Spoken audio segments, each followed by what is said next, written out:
This is Urban Debate and I'm Heena Gambhir. Sorry for being weak and not showing courage, but I am tired now, no strength left. Well, this is an excerpt from a suicide note written on 28th of April 2016 by Kriti Tripathi, a 17-year-old. She jumped to her death from the top of a 5-story building. Just the day before, she had cleared the first stage of the IIT entrance exam. Each year, lakhs hoping for an entry into the hallowed IITs or Indian Institute of Technology located across India burn midnight oil. They prepare for almost 2 years. Families and aspirants go through immense trauma unique to IIT aspirants as the success rate is just 3%. Indian Institutes of Technology were conceived as a post-independence nation-building project, representing India's urges, India's future in the making, in the words of first Prime Minister Jawaharlal Nehru in 1956. Since the stress and stakes are high, one expects that IITs would set a benchmark in infrastructure and achievements. Well, be ready now for some rude shocks. India currently has 23 IITs. Out of these 23, 15 were set up in last 13 years.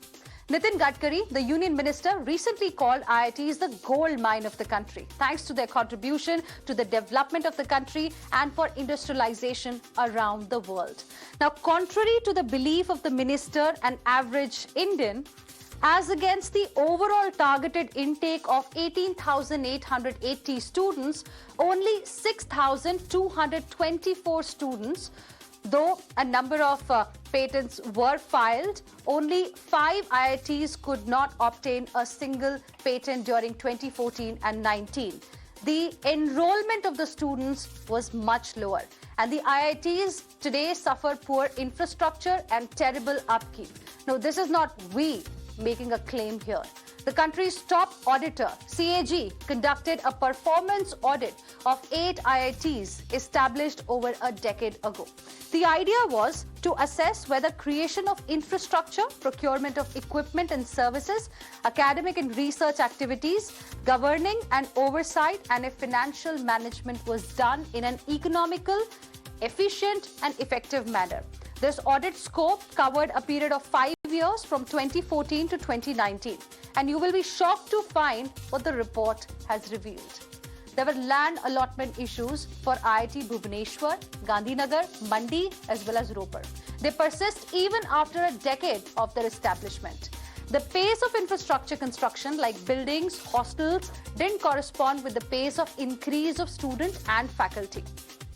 There is a need for improvement in outcome of research activities. And not just this. The C&AG report has said there was inadequate supervision by governing bodies that led to delays in execution and completion of the infrastructure work there.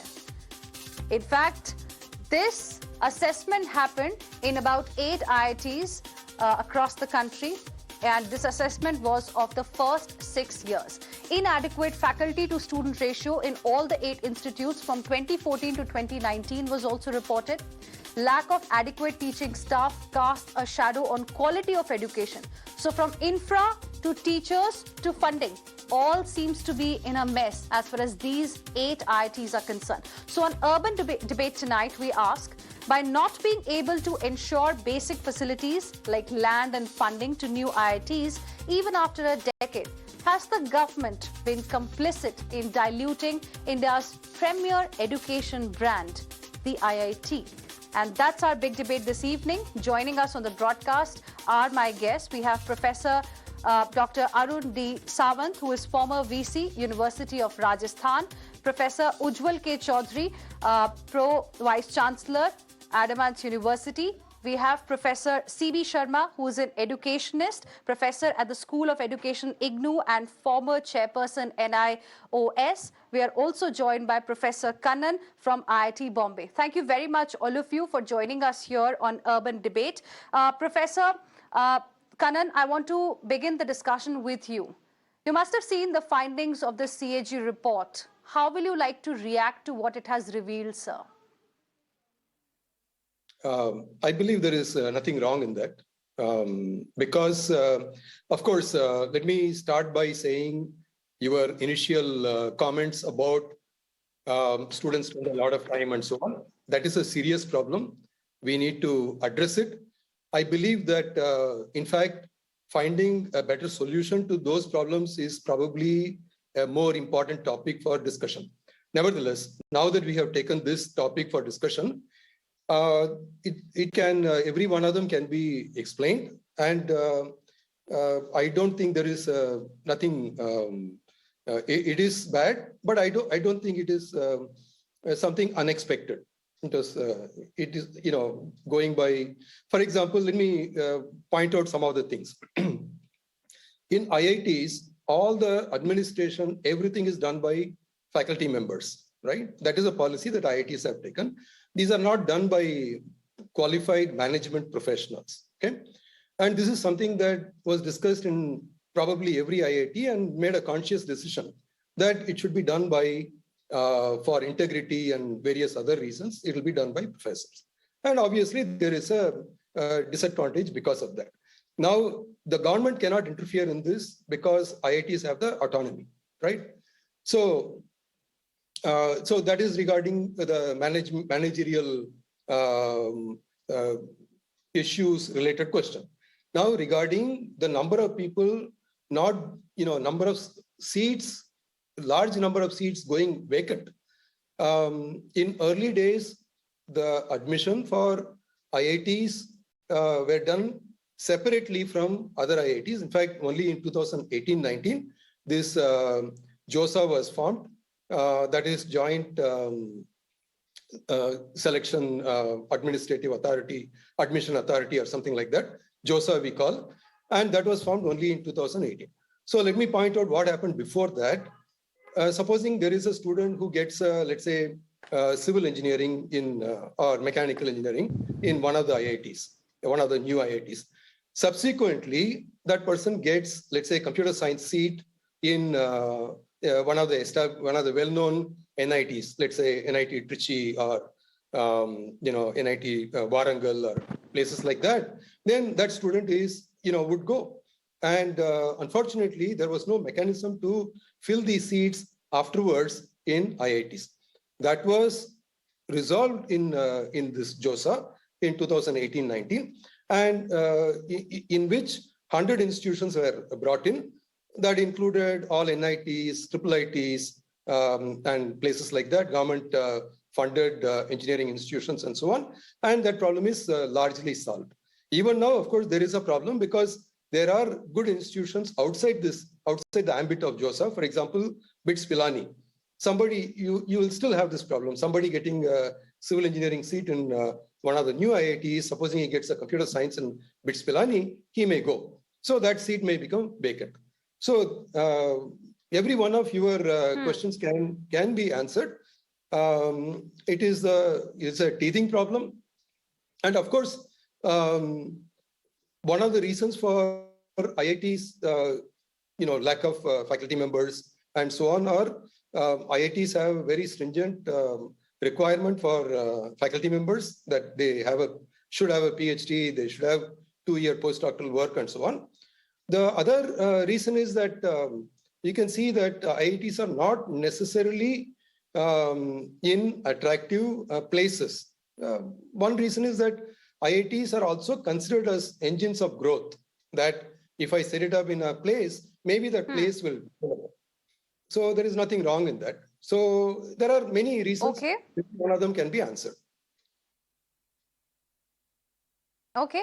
Professor Ujjwal Chaudhary, as Professor Kannan was telling us that, there are many positive things when it comes to IIT. I mean, IIT brand is furthered every day by the habitually over-achieving alumni of the Indian Institute of Technology, be it IIT Delhi, Bombay, or many others. But, what this report has revealed, how will you like to react to the revelation? Do you think the IIT tag is being now allowed to gather dirt and something that we can't really allow in this country?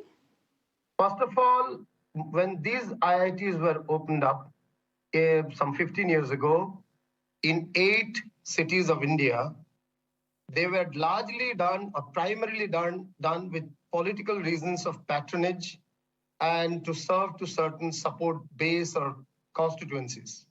This is the first point that's to be understood. Otherwise, these stringent reasons or stringent quality of intellectual capital, as mentioned by Professor just now, cannot be fulfilled in certain parts and certain cities of the country. I'm really unhappy to note even Hyderabad IIT is having a lot of lacuna as has come through this government report of the CAG. But having said, this was bound to happen when large number is opened of the highest order institute in a large number of cities. Second, the steep conditions, therefore, does not allow good availability of qualified human resources or intellectual capital. Moving ahead, the bureaucracy, because finally, the supervision and execution of infrastructure also is partly with the bureaucracy connected, because there are certain norms there. The bureaucracy lacks the quality time for such work. The previous speaker has also noted that there has been the decision to have faculty members run the show rather than professional managers due to or on reasons of integrity. I'd like to slightly differ here. The moment we say professional managers, integrity is a given. If someone isn't having integrity, that's not professionalism. So we do need professional managers to actually look into project procurement, to look into marketing and branding, riding piggyback on only the IIT, the top IIT's image, heavy dependence on the generic IIT brand would not help for a long time. The directors in many of these institutions across the country, directors at times have been bureaucrats or extremely senior professors who may not have been always in tune with the latest needs of the time. For example, in engineering today, it's not the traditional core subjects that is attracting the students. There is the need for specialization like AI/ML, like cybersecurity, like smart city, VLSI design, and similar others, sensors, IoT. But these often have been ignored in many of these places, as this report says, and also several other reports in media that I've been reading earlier. The fact that there is I'll give the statistics, the non-government funded projects, the CAG says, is 0.35% to 14% of project fund. That means almost 90% or more of project income in these new IITs have been from government projects, from the known circles of those who are already investing in the creation of... Why so? What is the reason? What is the reason, sir? What could be the reason? Because that is another very important point, and I wanted to come to this next, that why is it that, there is this heavy dependence on government funding for these particular institutes, and the non-government funding has not really gone up? I mean, clearly it's impacting the research activity as well there, apart from other, development-related requirement that these have. I'll give you an example of IIM Lucknow and IIM Kozhikode. The leadership with professional management support have ensured good amount of private funding for projects and also a large number of even patent filing. But 5 of these 8 IITs in last 10, 12 years of existence do not have a single patent given to them. So you need professional management as well. Teachers are not supposed to be scouting for projects from the private sector. This must be done by teachers can execute a good project, guide a good project, but you need professional managers to procure or market the institute and create a good brand. Today, IIM Lucknow is distinctive in its branding from IIM Ahmedabad or IIM Bangalore, or IIM Kozhikode for that matter, small IIM, even IIM Indore, for example. Whereas IIT Indore is one of the problem-stricken institutes in this report. IIM Indore is doing better than IIT Indore. So there are reasons that we need to look at deeper. Absolutely. Professor C.B. Sharma, now there's lack of private funding. Apart from that, there's inadequate faculty-student ratio. Another point that the country's top auditor has highlighted. It is a matter of serious concern. Do you also agree with what Professor Ujjwal Chaudhary had to say earlier, that, these 8 IITs specifically were opened with probably some political reasons, and hence not much attention really was paid as to what happened to them after the announcements were made? I completely agree with Professor Chaudhary. I want to give you the dates. We went for elections in 2009, and immediately before the elections, Arjun Singh had announced 15 central universities and IITs. Don't only look at the performance of IITs, look at the performance of the 15 central universities that were created just before elections. I won't like to say the reasons for that. Why are you surprised? Starting an academic institution should be an academic decision, whereas in our country, this is obviously always political decision. If you have an IIT in Ropar and an IIT in Delhi, which institution would the students prefer? Forget about institutions, Heena. Where would teachers like to go? I will not shift to any institution in Ropar because my son has to go to a good school. You won't get good faculty in these remote areas. Globally, as educationists, we have studied institutions of higher education have to be placed in urban areas with good facilities, because ultimately good institutions are created by good faculty.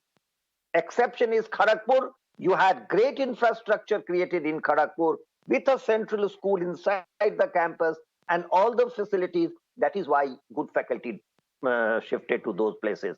1, 2, you always start a central institution, a central university or a central institution like this only when the state government gives you land. But in this case, the central government announced the institution beforehand because Professor Chaudhary has already mentioned, for political reasons. These institutions are babies of Arjun Singh Ji, a politician who was to go to elections immediately after. As far as funding is concerned, you have to look at the funding, the guidelines for getting funds issued by the UGC to institutions. I would never like to get funds from anyone. When somebody approaches me, we want to get the research done, we want to do this, I refer that person to a private institution where you can go, the system is more greased, they are too eager to get. What do I gain if I get a good project from a private company? This is all on paper, we are not West. If a teacher brings a good project in a university in UK, that teacher is promoted, given more funds, given facilities, more space in the university. What do we get in public universities in India? Our guidelines from the UGC is so poor and rather detrimental. Detrimental. Every teacher is under panic. If you take a project 5 years before your retirement, your pension is definitely going to be in jeopardy.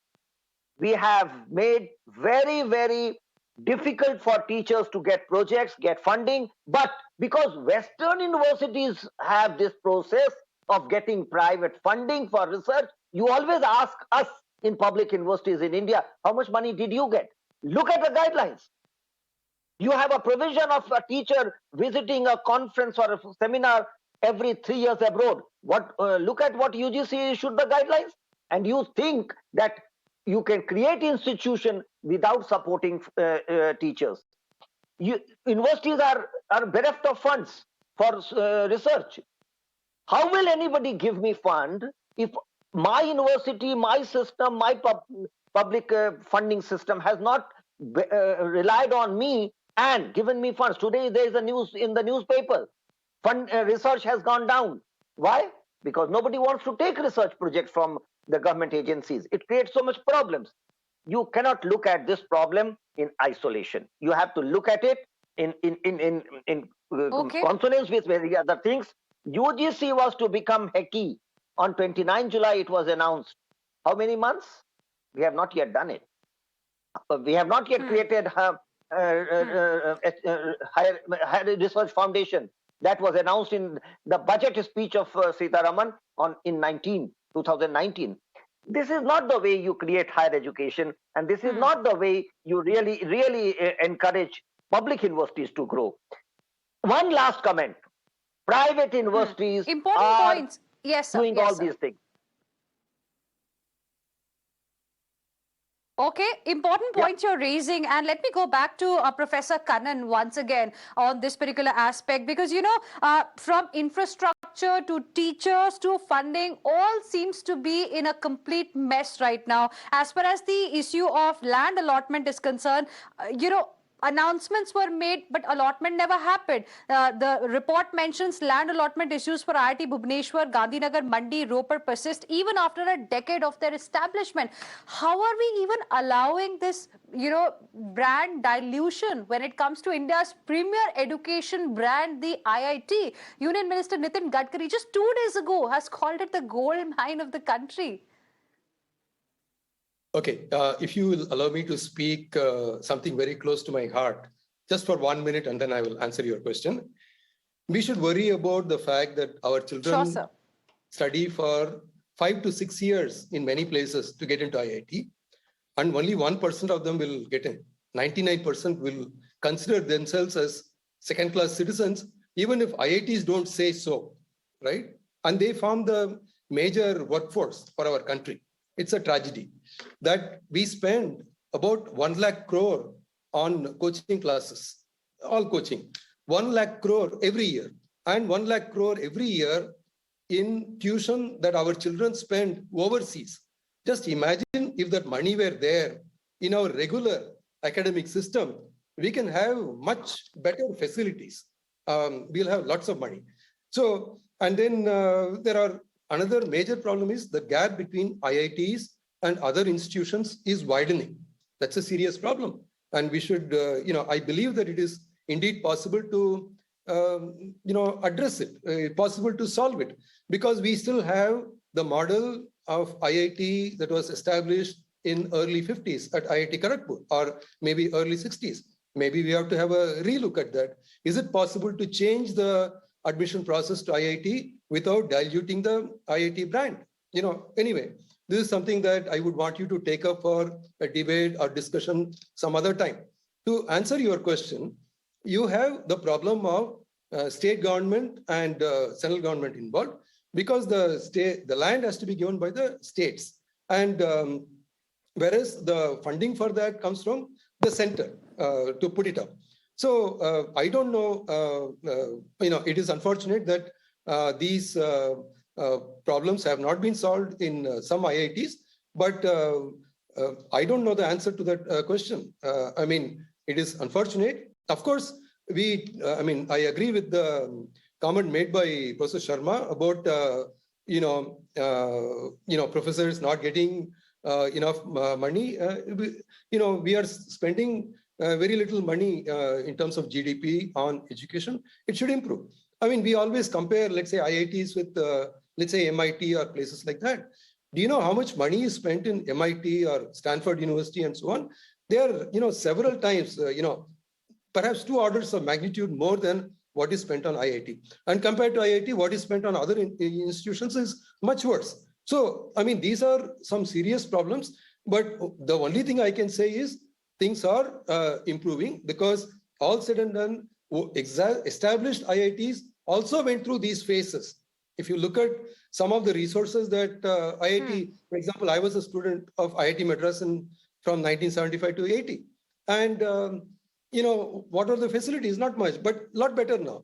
So I think we are improving in spite of all that. So I would look at it in a positive way. And I believe that we should improve the situation. The very first issue that I raised, that should be addressed. Okay. Professor Sawant, are you shocked to see what their C&AG report has revealed? And who is responsible, really, in your opinion?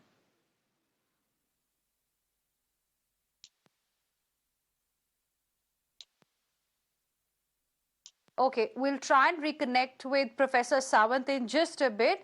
let me go across to Professor Chaudhary.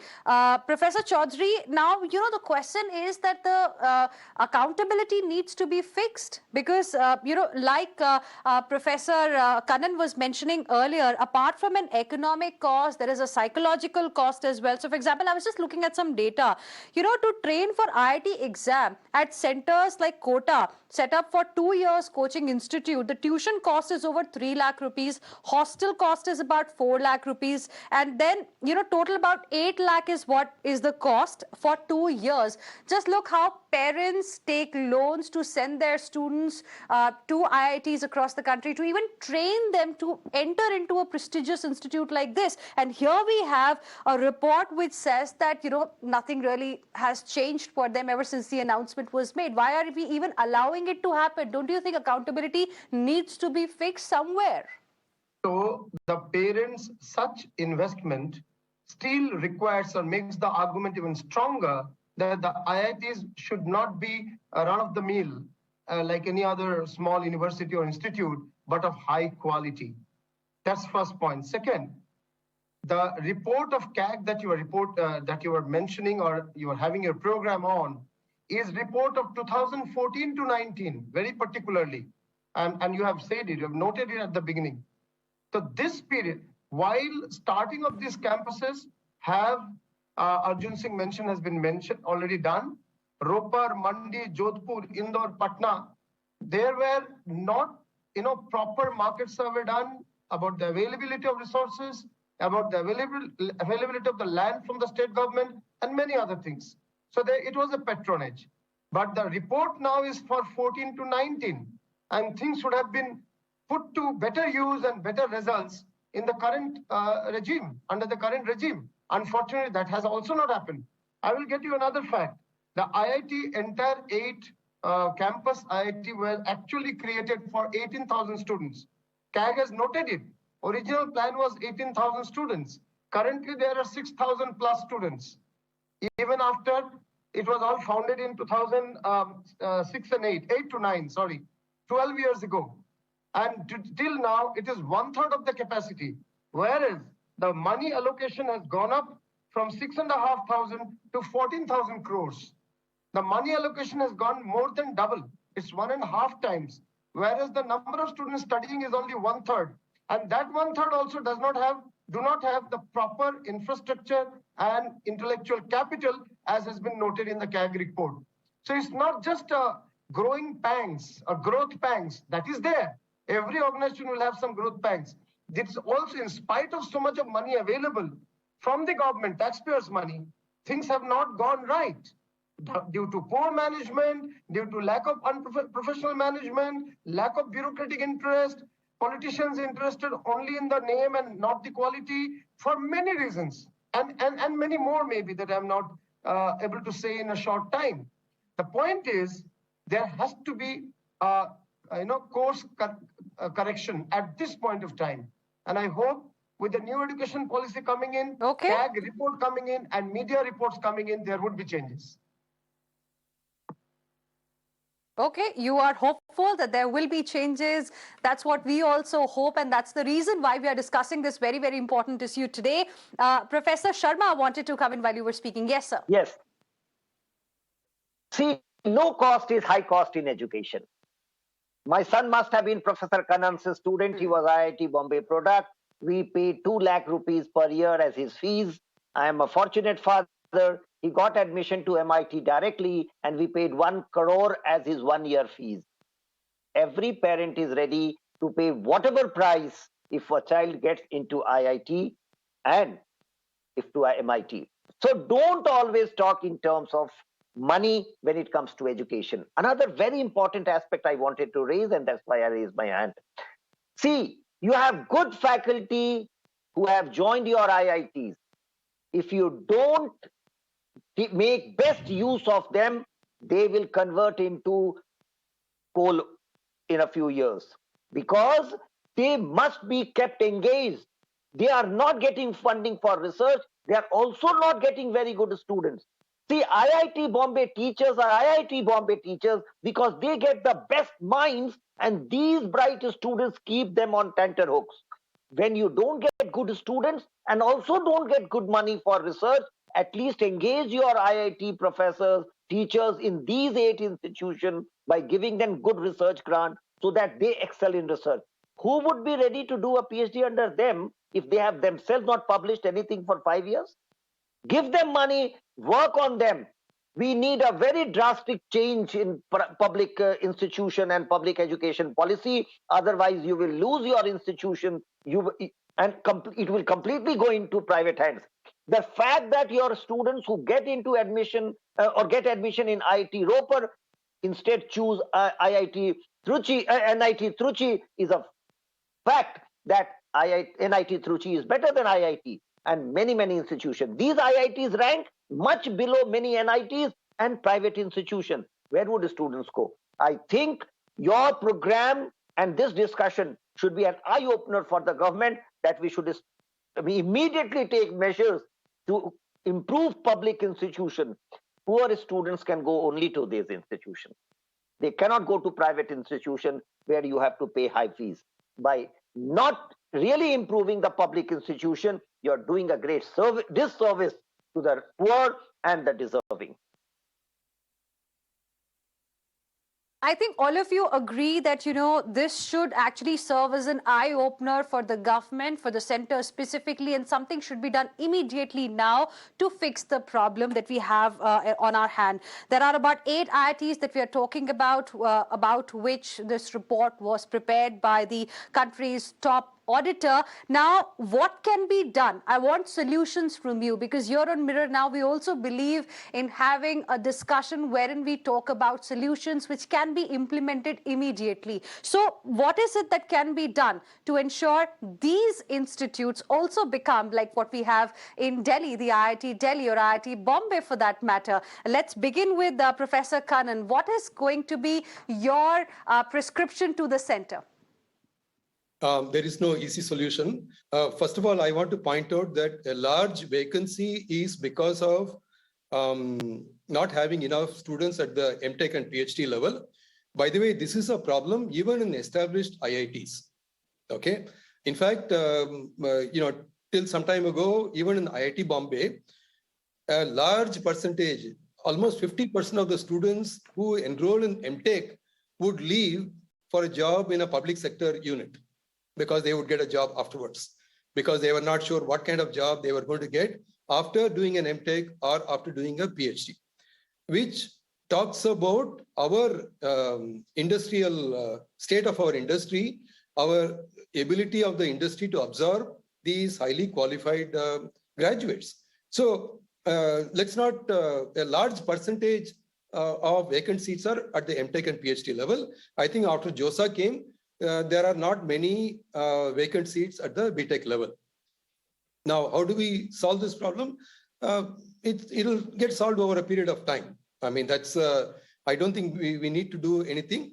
And regarding this professional managers doing it, it'll be nice. But I want to point out that the comment about we need to have directors who need to know AI, ML, and so on, I don't think it is required.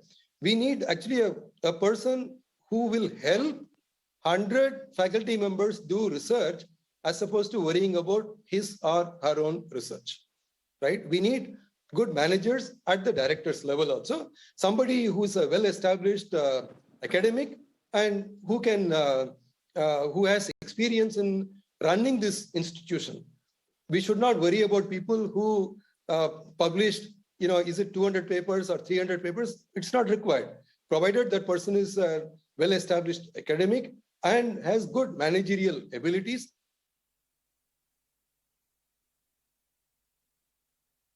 Okay, Professor Sharma, what is going to be your prescription? Then I'll go across to Professor Ujjwal Chaudhary. I think selection of director is very, very important, but the eligibility as well as competencies of a director are different to what we expect of the faculty. I will say definitely the National Education Policy in Chapter 17 says, let the Board of Governors select the head of the institution. That should be implemented immediately. Nobody trusts your appointments. Nobody trusts your appointments, either of vice chancellors or of directors.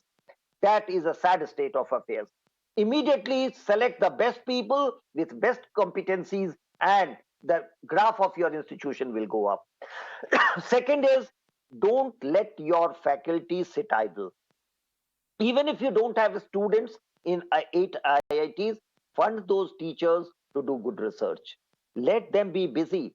Let them publish, so that in next year some students come to these institutions at least for research. Research is not being pursued in this institution because nobody would like to do research under them. Fund your teachers to do research. Permit them or encourage them to attend conferences and seminars in India and abroad. You will have to spend that money now, and immediately review the process of funding of research and management of research funding. NRF should be established immediately so that they start pumping in money in these institutions. You have created real gold mine, but you're destroying it.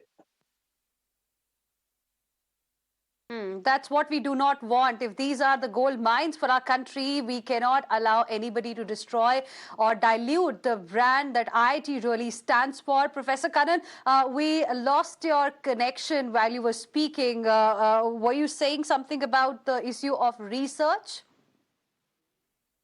No, I was telling that the problem is there is a shortage of people at the MTech and PhD level, and there is a big shortage even in established IITs.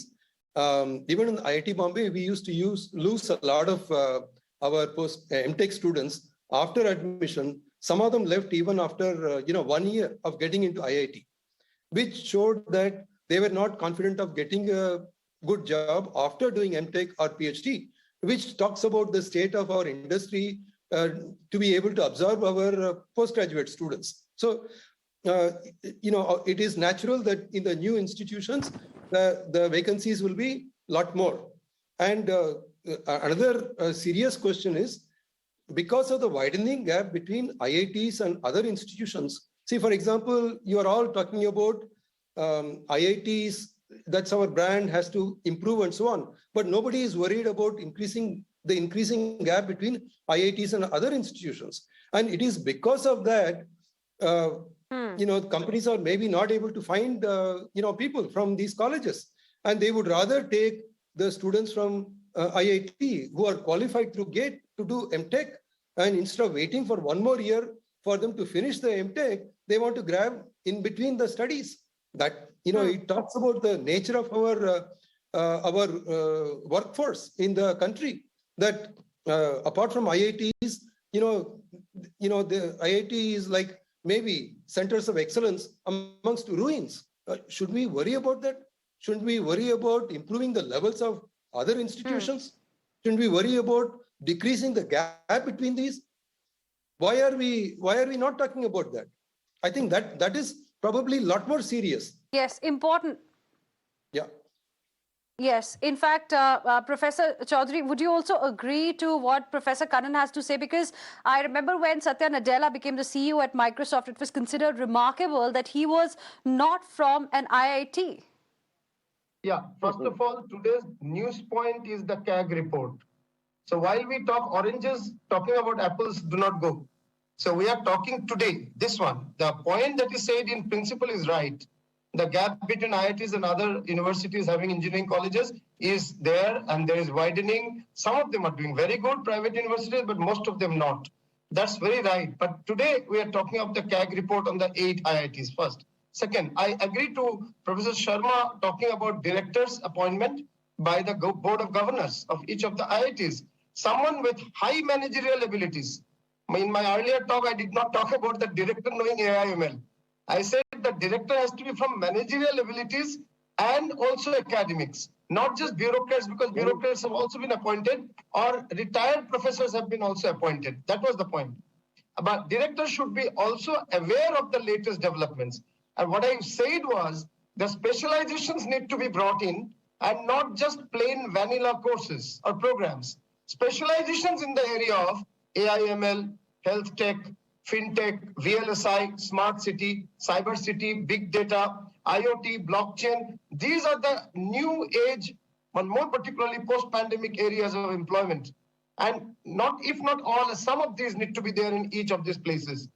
The other point I want to say is that marketing and project procurement should be done professionally, not by teachers. Teachers are supposed to focus on their academic delivery of education and research. So marketing and project procurement is a professional task. 14,000 crores have been allocated for these 8 IITs. Still, most of it, a good amount of it has not been spent, as C&AG says. Allocation is there, and this is for 18,000 students. So we should first focus on completing or rather exhausting the allocation with the promised infrastructure being completed. There are enough and more students wanting to be studying here, at least at the BTech level. The problem of the PhD and PG has been well noted by Professor Kannan, very well noted. Applied research is another area that needs focus as well. Some of the points that could be important for revamping these 8 IITs in particular, which is the focus of discussion today.